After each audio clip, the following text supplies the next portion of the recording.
Persilakan Yang Berhormat Kuala Selangor. Terima kasih Datuk Yang di-Pertua. Bismillahirrahmanirrahim. Assalamualaikum dan salam sejahtera semuanya. Kuala Selangor pertama-tama mengucapkan banyak terima kasih kepada Datuk Yang di-Pertua yang mengizinkan Kuala Selangor untuk sama berbahas di peringkat dasar ini. Dan pastinya Kuala Selangor mulakan dengan mengucap syabas tahniah kepada Tambun, juga selaku sifatnya Perdana Menteri, Menteri Kewangan, yang saya kira telah berani untuk mengemukakan kembali atau membentangkan kembali Belanjawan 2023, walaupun beliau tidak boleh saja meneruskan belanjawan yang telah disiapkan oleh Menteri Kewangan dan di bawah PM ke-9 yang lalu. Lalu itu merupakan komitmen beliau, Tambun, yang saya kira perlu kita berikan pengiktirafan. Dan walaupun sedemikian ada juga yang mereka berhak pembangkang untuk menyatakan pandangan berbeza dan membuat kritikan umpama bajet senting, bajet ciplak dan sebagainya. Mungkin lebih baik Datuk Yang di-Pertua kalau kita mengingatkan pembangkang bahawa mereka berhak seperti mana juga kami satu masa dahulu dalam pembangkang, bermula daripada zaman reformasi dalam Barisan Alternatif, Pakatan Rakyat dan Pakatan Harapan, akhirnya membentangkan setiap tahun tanpa gagal untuk membentangkan bajet belanjawan ataupun bajet alternatif, belanjawan alternatif daripada pihak pembangkang. Saya kira sudah sampai waktunya pembangkang di sebelah kanan saya ini yang punya dikatakan kabinet bayangan dan pasti punya seorang Menteri Kewangan bayangan, Shadow Ministers of Finance dengan izin, lalu lebih baik secara lebih tuntas, lebih menyeluruh, membentangkan sebuah bajet yang dulunya kami lakukan sehari dua, sebelum daripada pembentangan belanjawan persekutuan, anggaran perbelanjaan persekutuan pada setiap tahun, Datuk Yang di-Pertua. Jadi fikir-fikirkan kita punya keupayaan di sebelah sini, lantas menjadikan pembangkang punya wibawa dan berperanan sema imbang yang lebih matang dan mengemukakan cadangan-cadangan yang lebih menyeluruh dan lebih baik.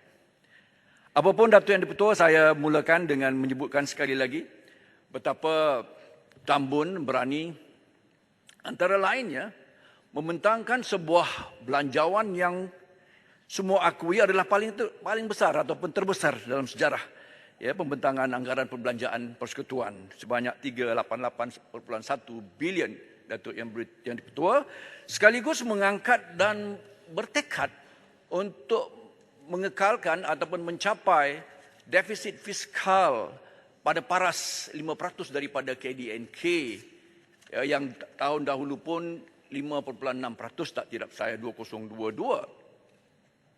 Dan lebih penting daripada itu, meletakkan kerangka perbelanjaan Tambun ataupun Menteri Kewangan ini dalam kerangka besar sebagai bajet pertama untuk melahirkan dan memacu penumbuhan dan kebangunan sebuah negara madani, negara yang dimimpi-impikan dan didambakan setelah kita berkeberontakan dalam Parlimen ke-14 yang lalu.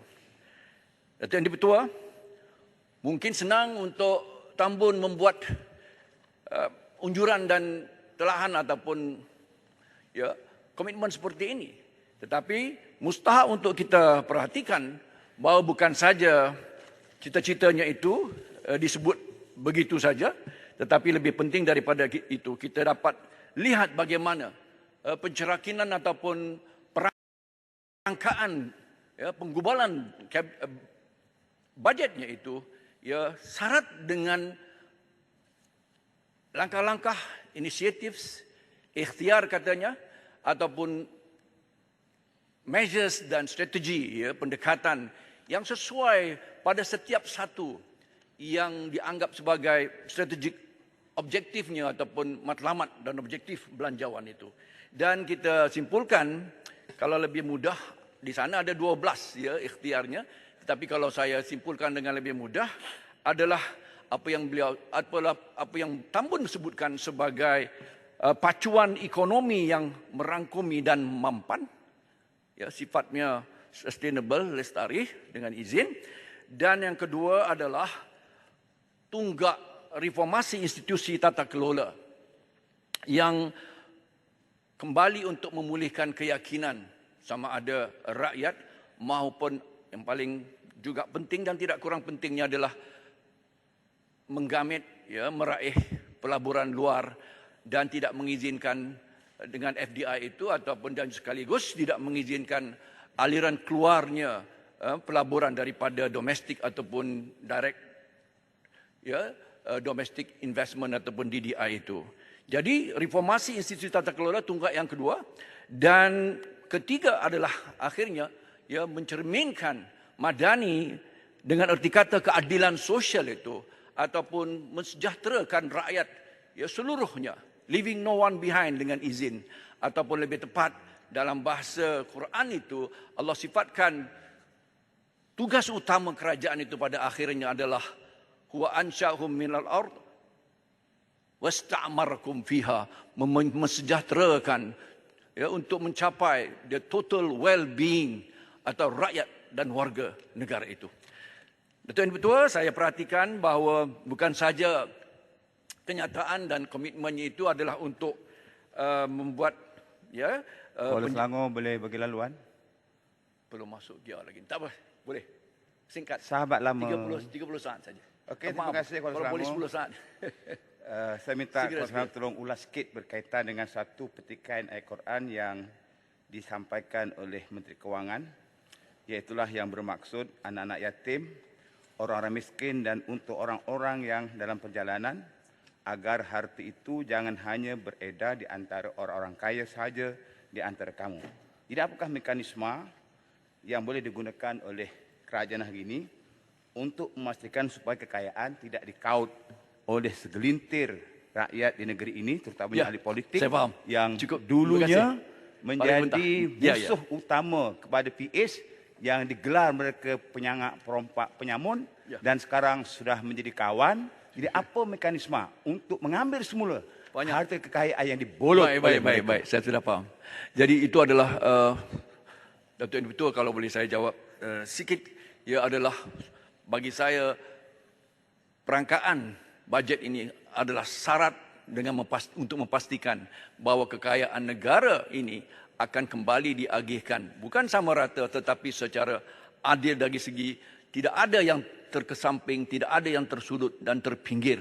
Itulah artinya likaila yakula dulatan bainal aghniya minkum, kata Allah, supaya negara ini, kekayaan negara ini tidak dibolot oleh orang yang super kaya, khasnya yang menjalankan kegiatan-kegiatan kronisme dan segala yang berlawanan dengan sifat madani, sifat yang bertamadun dari sudut tata kelola. Datuk Yang Dipertua, saya tidak punya waktu yang panjang. Saya dipahamkan mungkin saya akan mendapat beberapa minit selaku ketua berbahas atas kapasiti ketua parti, ya, ataupun ketua parti Datuk Yang Dipertua dengan izin. Jadi justru saya perhatikan ada dua cara saya tengok bagaimana Tambun membawa 5% untuk menjamin 5% ataupun mengekalkan 5% fiskal deficit itu. Dua cara yang beliau yang Tambun utarakan. Yang pertama adalah menjana hasil dan keduanya mengurangkan perbelanjaan ataupun menjadikan perbelanjaan itu bebas ketirisan, bebas rasuah salah guna, ya. Dengan kata lain, keberkesanan urus takbir dan tata kelola itu yang menjadi menarik bagi saya. Antara lainnya bagaimana Tambun mengemukakan buat pertama kalinya perkara yang telah saya sebut sekian lama juga dalam Dewan ini, dalam penggal-penggal yang lalu, bagaimana atas akta, ya, akta tanggungjawab fiskal itu saya kira sudah layak dan patutnya untuk Tambun dan kerajaan madani ini laksanakan. Jangan saja ya seperti dulu, lama dulu, ya, kerajaan-kerajaan yang lalu bercakap ya, tetapi tidak melakukan cakap tak ada serupa bikin. Bikin pun tak ada serupa cakap. Hingga hari ini mudah-mudahan Madani, Kerajaan Madani dan Kabinet Madani ini akan dapat melunaskan tanggungjawab itu. Bersekali dengan itu adalah apa yang dikatakan sebagai ataupun akta perolehan kerajaan. Yang kedua-dua ini Datuk Yang di-Pertua akan insya-Allah ya menjadikan persoalan pengurusan fiskal dan kemampanan fiskal itu akan dapat kita pastikan ya yang terbaik ya.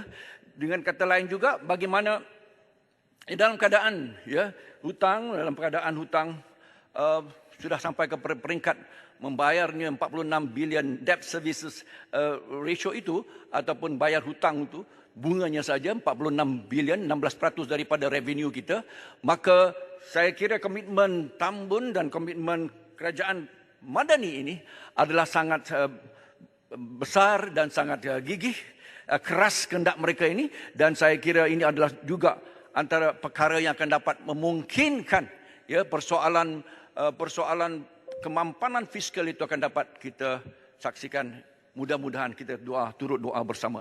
Datuk Yang di-Pertua, dengan kata lain juga untuk meningkatkan hasil negara, saya memerhatikan Tambun datang dengan memperkenalkan cukai barangan mewah.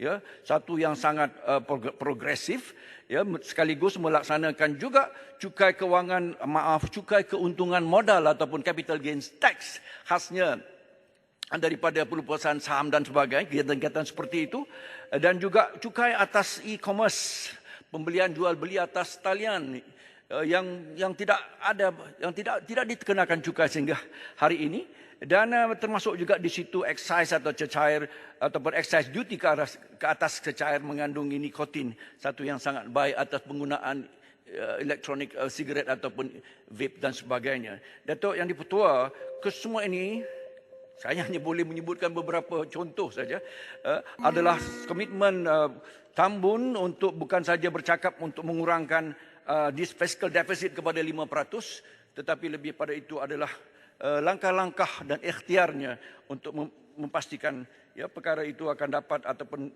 KPI itu ya objektif itu akan dapat ditunaikan.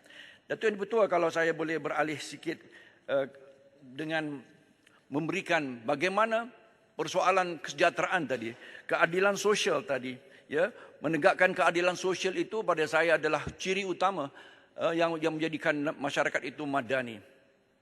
Ya, antara lain saja bukan saja masyarakat madani dari segi agihan kekayaannya, tetapi juga madani melambangkan Madinah di bawah kenabian dan kerasulan, kepemimpinan Rasul adalah memberikan keadilan, memberikan ya kebebasan beragama, hormat menghormati, dan kesemua itu Tambun mau garap dalam perangkaan dan penggumbalan bajet ataupun anggaran perbelanjaan Persekutuan 2023. Itu yang menjadikan ia unik Datuk Yang di-Pertua, yang saya kira perlu kita sokong dan dokong bersama, meskipun kita punya perbezaan-perbezaan tertentu, tapi pada niat dan pada hasrat dan pada cita-cita yang kita dambakan, pastinya bajet 2023 ini mempunyai satu permulaan yang sangat baik ya untuk kita perhatikan. Dan saya kalau boleh membacakan setiap satu peruntukannya, sama ada yang bersangkutan ya dengan memacu ya dan sekaligus ya mengagihkan semula kekayaan. Dulunya big konglomerat saja yang diberikan peruntukan besar dan penumpuan, tetapi hari ini saya memerhatikan ekonomi menjana, perusahaan mikro kecil sederhana itu adalah sangat besar dalam tumpuan Tambun. Dan sekaligus dengan bercakap tentang perkara itu, saya mau juga kembali menyebutkan betapa dalam keadilan sosial dari sudut kebendaan, ia memberikan satu jaminan untuk menoktahkan kemiskinan tegar yang telah pun saya sambut baru-baru ini ketika Larut berucap. Ya, saya memerhatikan bahawa peruntukan yang diberikan oleh Tambun adalah sangat meyakinkan. Sila gulung dalam 1 minit.